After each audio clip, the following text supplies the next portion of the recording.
Hello, everybody, and thank you for tuning in to the Liberty Report.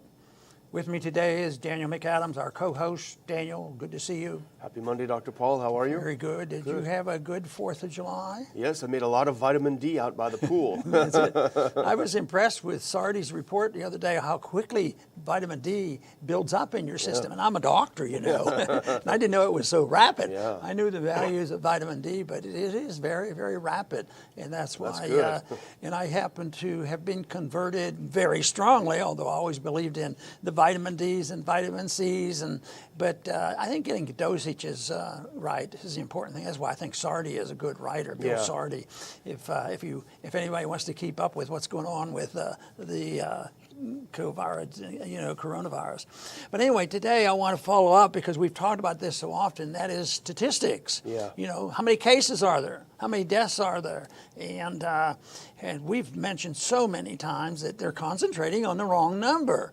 And it's a matter of they taking good news, twisting around and saying it's bad news, because with the tremendous increase in testing, all of a sudden they found more people who came up positive, but they weren't sick. And a number of people really sick and going to the hospital, people dying from it, is actually down. They're even thinking that maybe the CDC might think we don't even have an epidemic. What are they going to do?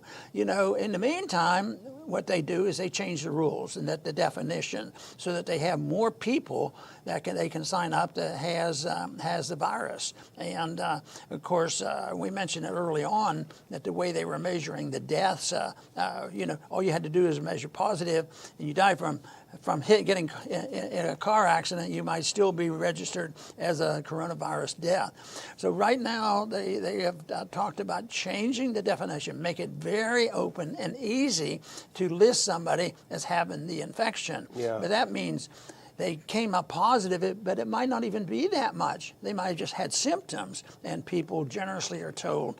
And there's money behind that because hospitals can get reimbursed a certain way. You subsidize substance, so you get a lot more of it. But I think the evidence is coming out now, which we've been talking about, is the number of people dying from this going down, and it's following a pretty normal curve for an infectious disease, and this should be good news, and I just hope it continues. But I fear what the government does is they find another culprit to blame, and they certainly have been finding quite a few related to coronavirus. So right now, though, they're back at it again. They're changing some definitions. Yeah, and you wrote about this in your column today, which is on the Ron Paul Institute website. I think it's worth going back over the timeline, because what you pointed out, and we actually even talked about it last week, is back in mid-May, they changed the definitions of what constitutes a coronavirus case. Used to be you had to have a positive test. This is in Texas. Positive test result. Then they changed it mid-May to say you could meet certain criteria. If you have a headache and a sore throat, you can be probable COVID and be classified as COVID.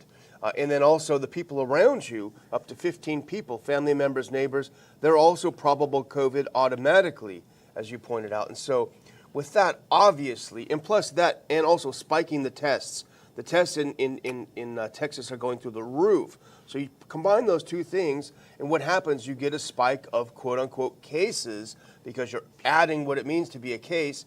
And when people go into the hospital to get their hip replaced, they test them for COVID, and they become a COVID hospitalization, even though they didn't go there for COVID.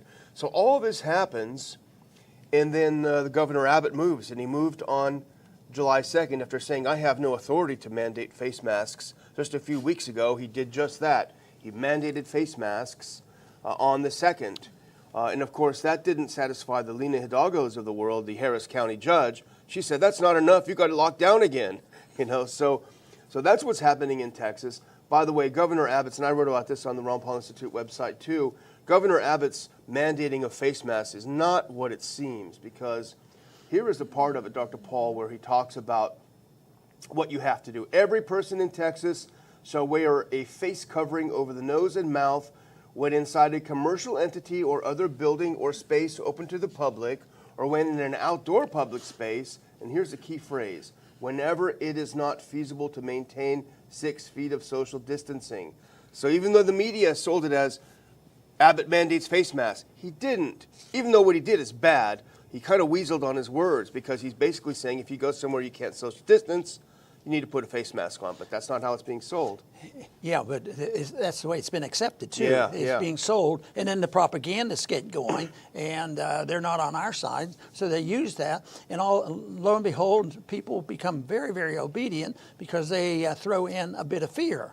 Yeah. And it's a lot of. I think it's proper to say some of this is outright lying.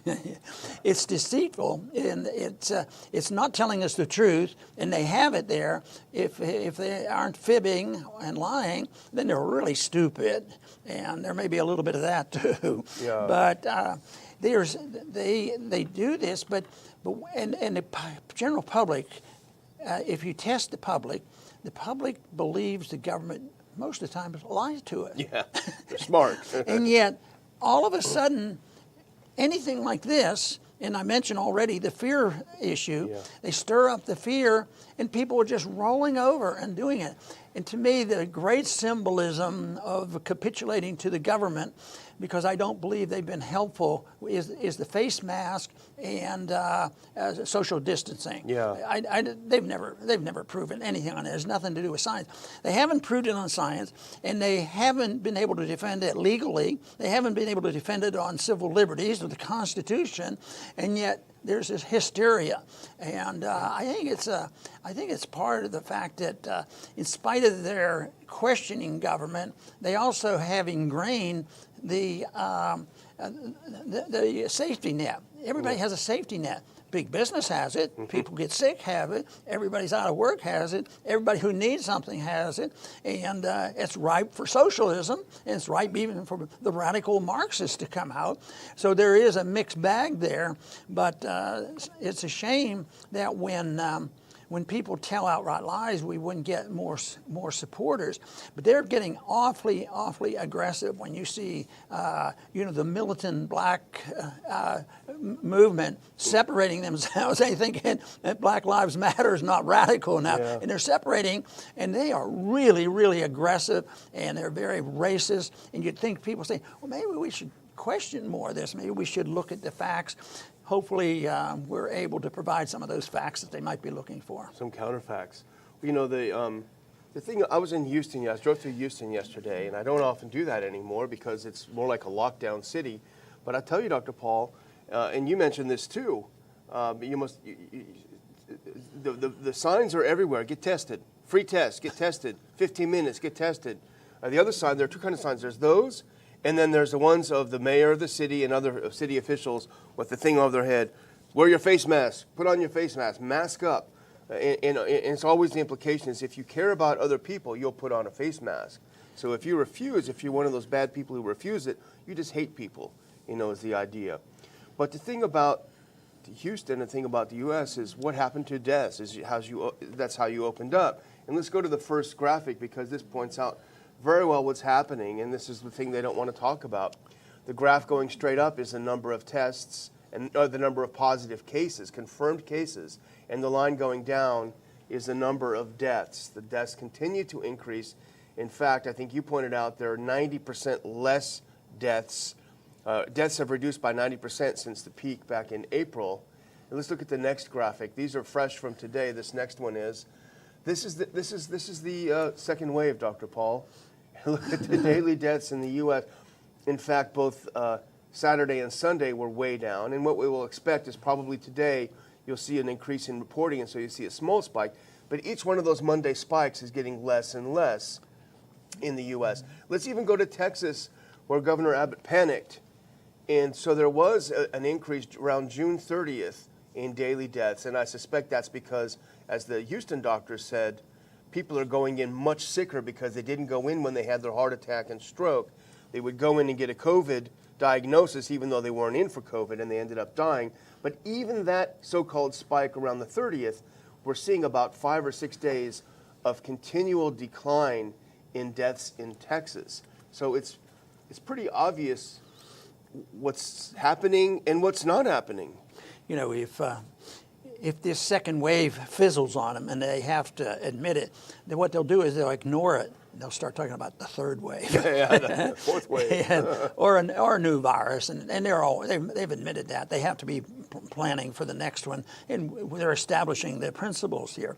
But the other job that the people have that I think is difficult is we talk about coronavirus and the overreaction to coronavirus, but from their viewpoint it gets more complicated because there's the coronavirus and then it's the illness and the medical part of it, and then it's the political and anti-civil libertarian approach to the attack and the lockdowns, yeah. and that then gets mixed in with something I think is maybe the biggest part of it all, and that's the economic collapse, which right now it's absolutely amazing that the mere creation of trillions and trillions of dollars, it seems to soothe the markets. Yeah. At least it's temporary. The markets stay up. There's so much negative news out there. There has to be a correction.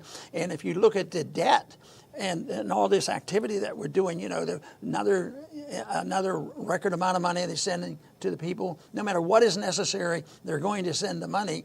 And yet, I think the main thing they've done is prop up the stock market. But there's a bit of lost confidence in what's happening there. So you have the virus, the reaction to the virus, you have the economic conditions, and then you have the fearmongers, and then you look at the media, and it's incessant, it's constant, and that gets the person mixed up because if they 2 months ago or 3 months ago were asked about, well, do you believe everything the government tells you? Oh no, they lied to us about foreign policy, about wars and assassinations and all these things, and yet right now they believe everything that is told, and it's a pretty blatant lying is what they're doing, or misinformation, and the purpose of it is to scare people so that they blindly accept all this and they roll over. And to me, the symbol of acceptance, and I've said it before too often maybe, is the mask, yeah. and the social distancing and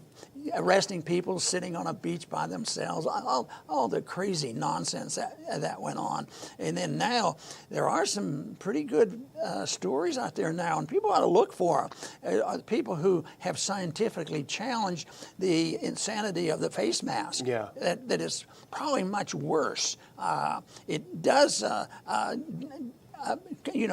impinge on the ability for people to breathe. Yeah. And there's a lot of stuff that gets in the mask that shouldn't be there, and yet people do it because it's your badge. It's Yeah. sort of like your papers. And I think they're thinking pragmatically, which is sort of what people have to do. I sort of have to be the pragmatist when I go through, the airport. Yeah. So they say, no, I don't believe all this stuff, but I gotta go to the store. I gotta buy some food, And then they do this. But your passport now, right now, is the face mask, and also the willingness to do silly things about, standing apart. And as soon as people are given a little bit of leeway, they don't even obey the law. Yeah. They just go and talk to their friends How again, dare they. and they get close to people, and they actually touch other people. Yeah. They've really overstepped their bounds. It'll be a shame if they can win this and make the human being such an antisocial person.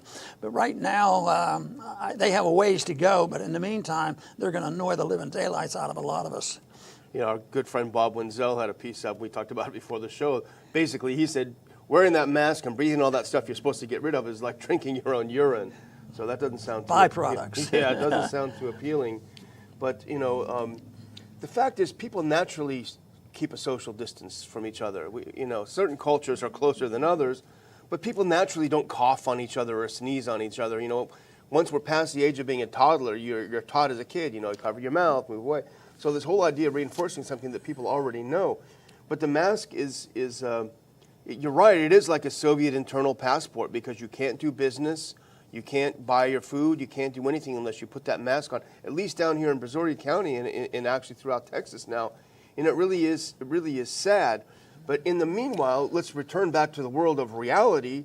Here's what the CDC says. Let's look at the next slide if we can. That's good. Texas is going down to lockdown, but look, the CDC is saying, it's close to losing its epidemic status because there are so few deaths from coronavirus, from COVID, you know.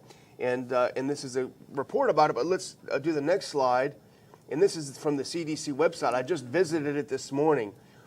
He said, based on death certificate data, the percentage of deaths attributed to pneumonia, influenza, or COVID-19 decreased from 9.0 during week 25 to 5.9 during week 26.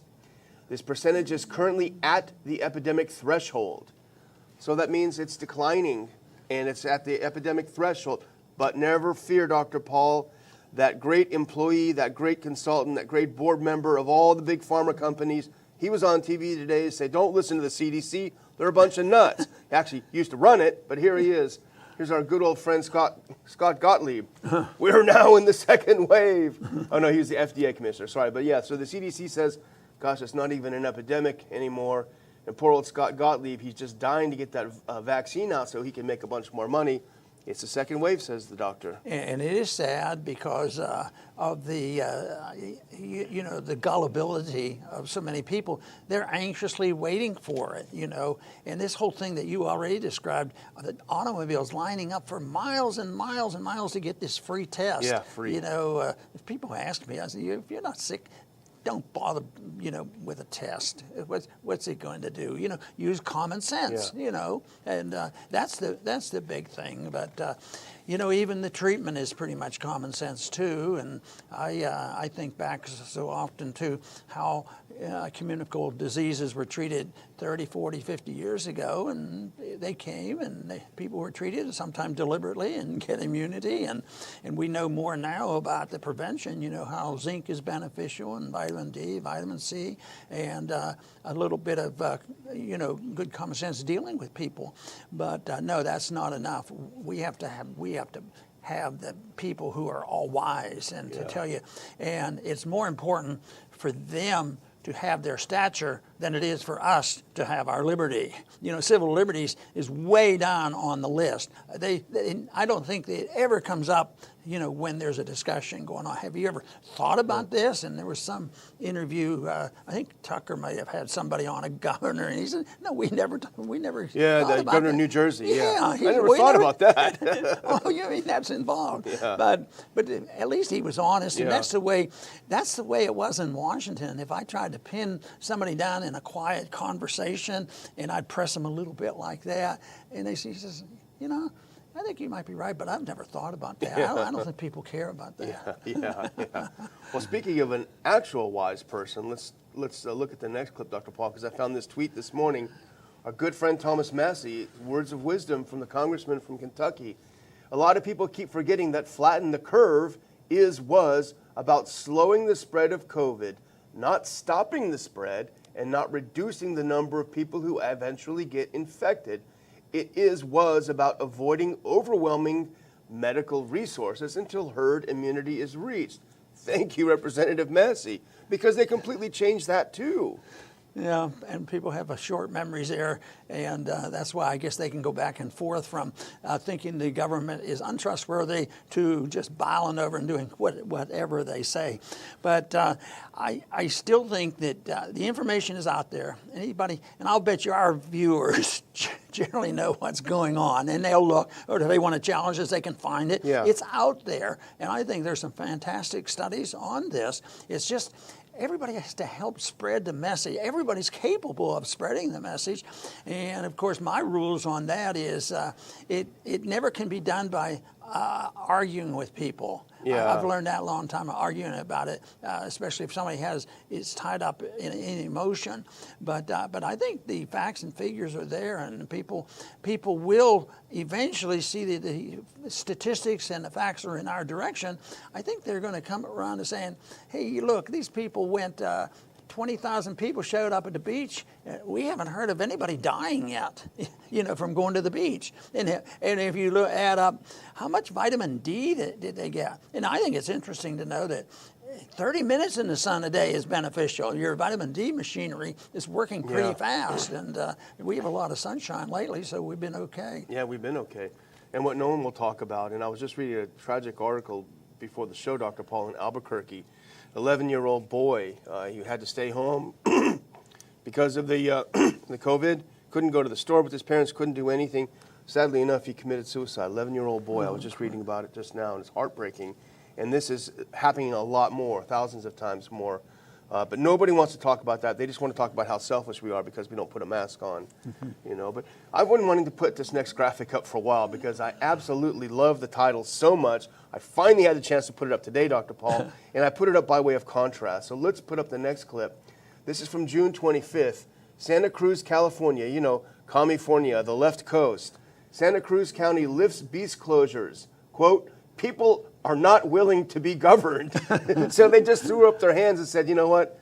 We got to open the beaches because just people will not listen to us. And I just love that headline. I love that whole thing. I love that idea. Sadly enough, as I was driving home from Houston today, all the way down on the 288, I saw a sign saying, you know, go back. Brazoria beaches are closed. And in fact, let's contrast like Santa Cruz of all places, the left coast. And look at this, is sad. Southeast Texas beaches closed for 4th of July weekend. Going to the beach is a holiday tradition for many Texans, but for many places, this 4th of July, that won't be an option. So I wish we would be willing to be governed. So and anyway, I'm going to close on a scary point, Dr. Paul. And someone sent me this next clip this morning, and I wanted to put it out there. This was posted on a playground near this person's home. This captures how crazy and insane the propaganda is. Let's look at this final one. Look at this, Dr. Paul. Does this look like something out of, I don't know what? It says, wear the mask. I'm wearing it for you. Are you wearing it for me? We are strong together. And it looks like a Soviet or a Nazi style, very intimidating. And this is what's gripping the country. This was actually posted on a playground. Very, very sick and very sad. But I'll just finally say, again, thank you to our super chatters. Thank you to all of our viewers. Today is Monday, so we do have a list of thanking our super chatters from the last week who helped keep the show alive. If you can do it, if you can support us, we certainly appreciate it. But we'll roll those names and thank you publicly in just a couple of minutes when the show is done. Dr. Paul? Very good. And I'm going to re-mention something I just said a little while ago, what is on the people's mind and what they're trying to digest. Of course, it's the virus is one big thing, the reaction to the virus and the overreaction to the virus and the lockdowns. Then also the basic weakness in the economy, which I think is very, very major. And you put it all together, and people should have concerns, but they shouldn't be as scared as ours. They shouldn't react to their fear. They should react to looking at this and knowing that there can be answers for this, because most of our problems that I see are pretty much man-made. You know, what's happening now. You say, oh no, the virus is not man-made. Well, maybe the reaction to the virus is, and the extremism, I think that could be blamed on our authorities overreacting. But I want to mention one other thing, that I do this with caution, because somebody might think that I'm biased for or against certain individuals. But there is no doubt in my mind that so much of what's going on today is anti-Trumpism. And if they can pin the virus on Trump or whatever, they will and they can. That doesn't mean that Trump doesn't set himself up for this, because unfortunately I think he does. But I'll tell you what, he is able to get the major medias on his side, and I think that is a motivation of so much of the propaganda, the lying, because politicians, you know, will lie and they'll fib, you know that, and scientists, they're not supposed to fib and lie for political reasons, but that's another problem we have. We have the scientists and the individuals who are supposed to be helping us sort out the good from the bad. They're also participating, and that's one of the reasons why I think we should have as much separation of medicine and the state as possible. I don't think the politicians I knew in Washington they were very good doctors when they got into Congress. That is not the role of a government, is to play doctor and tell us what kind of medicine is best, and get involved in the corporate medicine system that exists today, and then get involved in providing benefits to the special interests, especially in the drug industry. So there's a lot we can do, but ultimately I think the people are waking up. There's good reports, and more will when it becomes evidence. When this epidemic is officially over, which we sort of grabbed that attention about a week or so ago. This looks like it's done, but they'll find something else, and that's what we have to be alert to. We'd be alert to what they're going to do, and they're willing to say and do anything they want. And I think that we can survive this, because if we're telling the truth, I believe we'll come out on top. I want to thank everybody for tuning in today and supporting us, and please come back to the Liberty Report soon.